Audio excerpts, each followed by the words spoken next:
I Akanksha. And I, Shalom, welcome you all in this new episode. So we are here and glad to have you back with us on this new episode.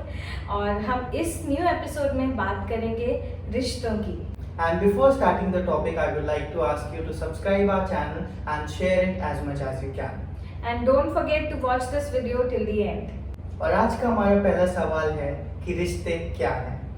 और जैसे कि हम रिश्तों की बात करें तो रिश्ते एक बहुत इम्पोर्टेंट पार्ट प्ले करते हैं हमारी लाइफ के अंदर, क्योंकि अगर हम उन लोगों से पूछें जिनके पास कोई शेयर करने के लिए नहीं है, बात करने के लिए नहीं है, तो वो एक लोनलीनेस में हमेशा अपनी लाइफ जीते हैं। जैसे कि अगर हम बात करें कि जिनके बहुत यंग एज में पेरेंट्स या फैमिली मेम्बर उनसे अलग हो जाते हैं, तो अगर उनसे हम उस चीज़ की इम्पोर्टेंस पूछें तो उनको पता है कि जब कोई भी हमारे साथ अपनी फीलिंग्स शेयर करने के लिए, अपना टाइम स्पेंड करने के लिए, हमारे इमोशंस शेयर करने के लिए, हमारी लाइफ की अलग अलग स्टेजेस शेयर करने के लिए नहीं होता है, तो हमको कैसे फील होता है। जैसे कि हम रिश्तों की बात कर रहे हैं, तो कुछ रिश्ते जो हमारी ज़िंदगी में होते हैं, जैसे भाई बहन का रिश्ता है या हस्बैंड वाइफ का रिश्ता है, पेरेंट्स के साथ बच्चों का रिश्ता है, तो बहुत सारे रिश्ते हैं जो हमारे ज़िंदगी में होते हैं। और इन्हीं को सेलिब्रेट करने के लिए बहुत सारे डेज भी मनाए, जैसे कि रक्षाबंधन हो गया, या फिर उसके बाद में फ्रेंडशिप डे हो गया, फ्रेंड्स को सेलिब्रेट करने के लिए, mother's day, fathers day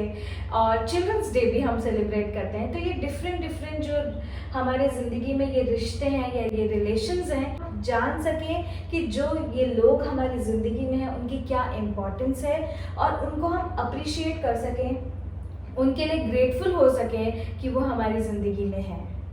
but आजकल जैसे सोशल मीडिया का ज़माना है, तो हम मोस्ट ऑफ द टाइम ये देखते हैं कि आजकल सिर्फ स्टोरीज डालने के लिए, पोस्ट डालने के लिए, जिस दिन वो पर्टिकुलरली डे है सिर्फ उसको सेलिब्रेट करने के लिए लोग करते हैं। मतलब उसका जो इम्पोर्टेंस है, ऐसा नहीं है कि हम वो चीज़ हर दिन सेलिब्रेट नहीं कर सकते। फॉर एग्जाम्पल, अगर जैसे हम लोग की फैमिली हैं, स्पाउस हैं या फिर हम लोग के सिबलिंग्स हैं, तो हम लोग हमेशा, ऐसा नहीं है कि सबके बीच में लड़ाइयाँ नहीं होती है, बहुत ज़्यादा होती हैं, बट एक हमेशा हमारे बीच में एक बॉन्ड अच्छा रहना चाहिए कि हमको पता है कि चाहे हम कितना लड़ लें भिड़ लें, but at the end of the day जब हमको ज़रूरत है या हम कोई इमोशनल टाइम से गो थ्रू कर रहे हैं या कोई डिफिकल्ट टाइम से गो थ्रू कर रहे हैं, तो वो इंसान हमेशा हमारे साथ है। चाहे वो हमें इमोशनली सपोर्ट करे, चाहे फाइनेंशियली सपोर्ट करे या किसी भी तरह का सपोर्ट, बट हमको पता है कि हमारे साथ कोई ना कोई खड़ा है। तो हमें उनकी ज़रूरत क्यों है? हमें उनकी ज़रूरत इसलिए है ताकि जब भी हम अकेले हों तो हमारा हाथ थामने के लिए कोई हो, जब भी हम दर्द में हो तो हमें सुनने के लिए कोई हो, या हम अकेले हो तो वो हमारे साथ खड़े हों ताकि हमें अकेलापन ना महसूस हो। तो रिश्ते बहुत ज़्यादा इम्पॉर्टेंट है। आजकल रिश्तों की जगह फ़ोन ने ले ली है, सोशल मीडिया ने ले ली है, लेकिन रिश्ते जो हैं वो कहीं ना कहीं हमारी ज़िंदगी को बहुत ज़्यादा अफेक्ट करते हैं और हमें ज़रूरत है उनकी। जो लोग हमारी ज़िंदगी में हमें ज़रूरत है, चाहे वो फ्रेंड्स हों, चाहे वो फैमिली मेम्बर्स हों, हमें उनकी ज़रूरत हमेशा रहेगी। हम उस चीज़ को किसी भी और चीज़ से रिप्लेस नहीं कर सकते हैं। तो अगर हम सोचते हैं कि सोशल मीडिया से या फ़ोन से या किसी और चीज़ से हम रिश्तों को रिप्लेस कर दें या उसकी भरपाई कोई और चीज़ कर पाए, तो ऐसा नहीं हो सकता। हमें कोशिश करनी चाहिए कि जो रिश्ते हमारे चारों तरफ है, जो रिश्ते हमारे पास हैं, उनको हम कैसे और गहरे करें और कैसे उनमें मिठास घोलें। हाँ जी, बिल्कुल। और जिस तरह से हम बाइबल में भी पढ़ते हैं कि जब शुरुआत में हम जेनेसिस के अंदर पढ़ते हैं तो परमेश्वर ने आदम के लिए हवा बनाई, क्योंकि वो अकेला किसी के साथ कंपेनियनशिप अपनी शेयर नहीं कर पा रहा था, अपने इमोशंस, अपने फीलिंग्स नहीं शेयर कर पा रहा था। उसने सारे एनिमल्स, सारे बर्ड्स के नाम तो रखे थे, बट वो उससे कंपैटिबल नहीं थे। और ऐसा ही जब हम एक और उड़ाऊ पुत्र की स्टोरी पढ़ते हैं, उसमें भी वो यही चीज़ बताता है कि वो पैसा उस लड़के के लिए उस टाइम इम्पॉर्टेंट हो जाता है, क्योंकि वो उस एज में होता है तो उसको उसकी इम्पोर्टेंस इतनी पता नहीं होती। पर जब वो अपने घर से दूर जाता है और जब उसके वो पैसे खत्म हो जाते हैं, तब जाके उसको अपनी फैमिली, अपना जो परिवार है, उसकी इम्पोर्टेंस समझ में आती है। क्योंकि जब तक हमारे पास वो चीज़ें होती हैं, ऐसा नहीं है कि लोग उसकी रिस्पेक्ट नहीं करते। बहुत सारे लोग बहुत एक सर्टेन एज में समझ जाते हैं, बट कभी कभार ऐसा होता है जब कुछ चीज़ हमारे से थोड़ा सा दूर जाती है, not for a longer time, but थोड़े से टाइम के लिए अगर जाती है, तब तब हमें उसकी इम्पोर्टेंस ज़्यादा पता चलती है। तो जब वो लौट के वापस आया तो उसने कहा कि मेरे को बेटे जैसा नहीं रहना है, आप मुझे अगर अपने नौकर जैसा भी रखोगे तो भी मैं रहूँगा। तो यही चीज़ होती है कि हम अपनी फैमिली या अपने फ्रेंड्स या सिबलिंग्स के बिना अधूरे हैं, क्योंकि हमें हमेशा एक सपोर्ट की ज़रूरत रहती है। मे बी हम एक टाइम सोचें कि हम लोग पैसा कमा लें और बड़े आदमी बन जाएं, बड़े व्यक्ति बन जाएं, वो हम कर सकते हैं, but at the end of the day अगर वो चीज़ शेयर करने के लिए हमारे पास कोई नहीं है तो वो हमारे लिए सब वेस्ट है।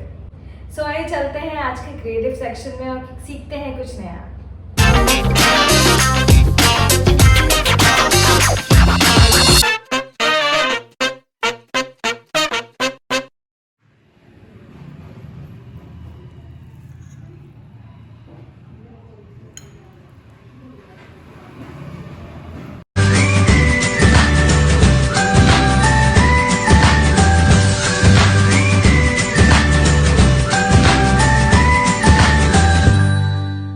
Hello everyone, once again welcome to Shalom Kitchen Diaries, and I hope you guys are doing good. So today in this episode we will learn how to make a banana custard cake. So let's get started with the video and I hope you guys will enjoy this. So in a bowl I'm taking 2 mashed bananas. So just pour them inside. I'm taking 1.5 cup of sugar. I'm adding 1/4 cup of curd, dahi. And into that add 1/4 cup of oil. You can use vegetable oils, and even I am using vegetable oil. Now mix everything well. Keep on mixing till the time everything combines well. And once the mixture is done, add 1 cup of maida or all-purpose flour. Then add 1 tablespoon of baking powder and 1.5 spoon of baking powder. Take a spatula and use cut and fold technique to mix the mixture. Once everything is well combined, add in some milk. In parchment paper or grease proof paper, or you can say butter paper, and just grease it with oil or butter, whatever you want to. Once it is nicely greased, put in all inside your tray. Bake it for 200 degrees for 30 to 35 minutes. Now in a pan, add 1 cup of milk, 4 tablespoons of sugar and 2 tablespoons of custard powder. On a medium flame, keep on stirring it till the time it's thickened. Just for a little bit more flavor, I'm adding 1 tablespoon of orange syrup in this. Once it's done, it would look something like this. So browny, perfectly baked and so spongy. After that, cool it for at least 15 to 20 minutes once it's properly cool, and then add in your mixture onto it like this. And once you are done, it would look like this, and pop it into the fridge for an hour or so that it would completely set. And once it's completely set, I have garnished it with some milk cake and few bananas I have sliced.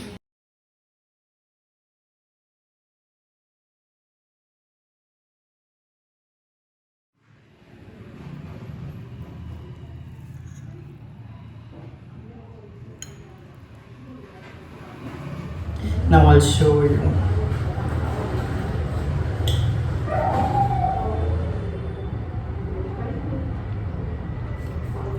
You won't believe how smooth, how spongy. You can see how easily it's cutting off.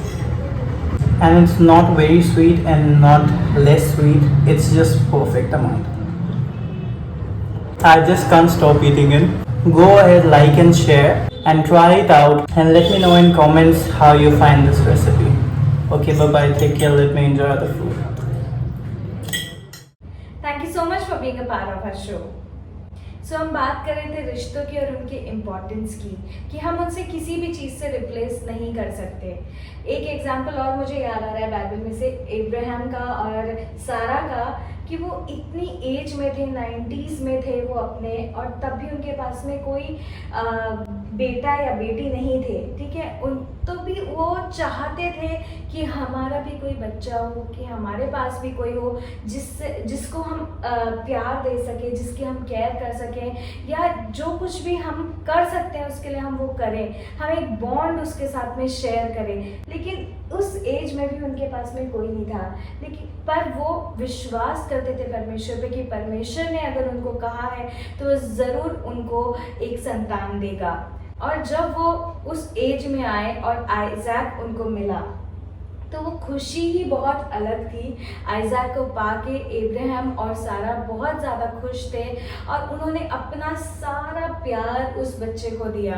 तो ये जो रिश्ते हैं, जबकि हम देखते हैं कि अब्राहम जो था वो बहुत रिच था, उसके पास में बहुत सारी संपत्ति थी, उसके पास में जो कुछ हम सोच सकते हैं वो सारी भरपूरी थी, बट उसके पास में संतान नहीं थी। तो जैसा मैंने पहले भी बता रही थी कि कुछ भी चीज़, बॉन्ड्स, ये जो रिश्ते हैं, इनकी भरपाई नहीं कर सकते, इनको कंप्लीट नहीं कर सकते, इनको रिप्लेस नहीं कर सकते।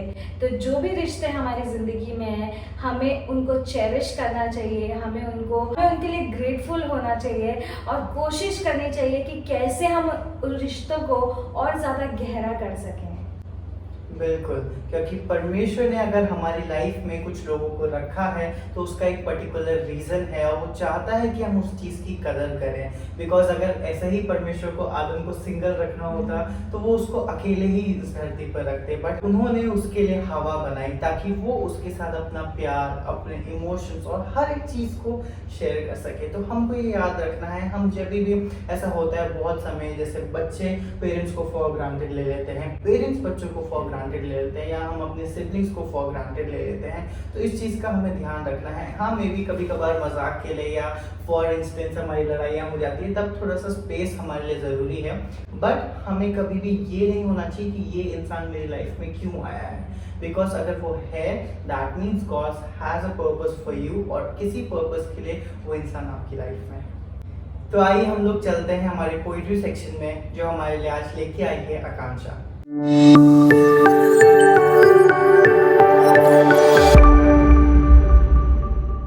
रिश्ते वो नहीं जो खून से बनते हैं, रिश्ते वो हैं जो प्यार से बनते हैं। रिश्ते वो नहीं जो बताए जाते हैं, रिश्ते वो हैं जो जताए जाते हैं। रिश्ते वो नहीं जो कागज़ के पन्नों से जुड़ जाते हैं, रिश्ते वो हैं जो हर तकलीफ़ पे अपना नाम लिखते हैं। रिश्ते वो नहीं जो माँ की कोख से जन्म लेते हैं, रिश्ते वो हैं जो दुख और दर्द में साथ देते हैं। रिश्ते वो नहीं जो बदनामी का फरमान बने, रिश्ते वो हैं जो जिम्मेदारी का पैगाम बने। रिश्ते वो नहीं जो अकेलापन दे, रिश्ते वो हैं जो अपनापन दे। रिश्ते वो नहीं जो सिर्फ कहने भर के हों, रिश्ते वो हैं जो तुम्हारी आवाज़ सुनने को तरसते हों। थैंक यू सो मच आकांक्षा, एक रिश्तों से रिलेटेड हमारे लिए एक पोइट्री लाने के लिए, ताकि हम अपने रिश्तों की इम्पोर्टेंस और ज़्यादा समझ सकें।